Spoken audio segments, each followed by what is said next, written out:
வீடியோக்குள்ள போறதுக்கு முன்னாடி சேனலை சப்ஸ்கிரைப் பண்ணுங்க, பக்கத்துல இருக்க பெல் பட்டனை பிரஸ் பண்ணுங்க, டிக் பண்ணி சேவ் பண்ணிக்கோங்க. வாங்க வீடியோக்குள்ள போகலாம். லெமன் ரசம் பண்ண போறோம். லெமன் 1 எடுத்துர்க்கேன். நம்ம ஒரு தக்காளி, மல்லித்தலை, கருவேப்பிலை எடுத்துர்க்கேன்.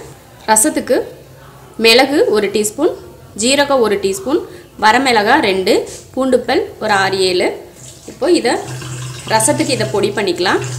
ரசத்துக்கு பொடி பண்ணியாச்சு. இப்போ ரசம் தாளிக்கலாம். ரசம் தாளிக்கிறதுக்கு எண்ணெய் காயுது. கடுகுளுந்து, ஒரு வரமிளகாய், கருவேப்பிலை, ரசத்துக்கு பவுடர் பண்ணுவோம், மஞ்சத்தூள், தக்காளி,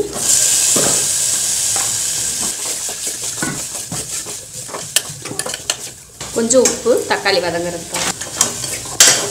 கொஞ்சம் தக்காளி வதங்கட்டும். தக்காளி நல்லா வதங்கிருச்சு. தண்ணி சேர்த்துடலாம். தேவையான அளவு உப்பு சேர்த்துடலாம். இதில் மல்லித்தலை சேர்த்துடலாம். ரசம் கொதிக்கட்டும், அதுக்கப்புறம் ஆஃப் பண்ணிக்கலாம். ரசம் கொதிச்சிருச்சு. இப்போ ரசத்தை ஆஃப் பண்ணிக்கலாம்.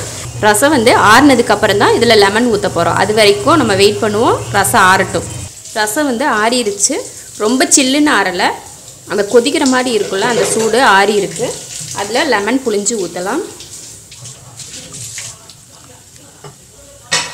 புளிப்பு அதிகம் வேணும்னா இன்னொரு பாதி கூட புளிஞ்சிக்கலாம். லெமன் ரசம் ரெடி ஆயிடுச்சு.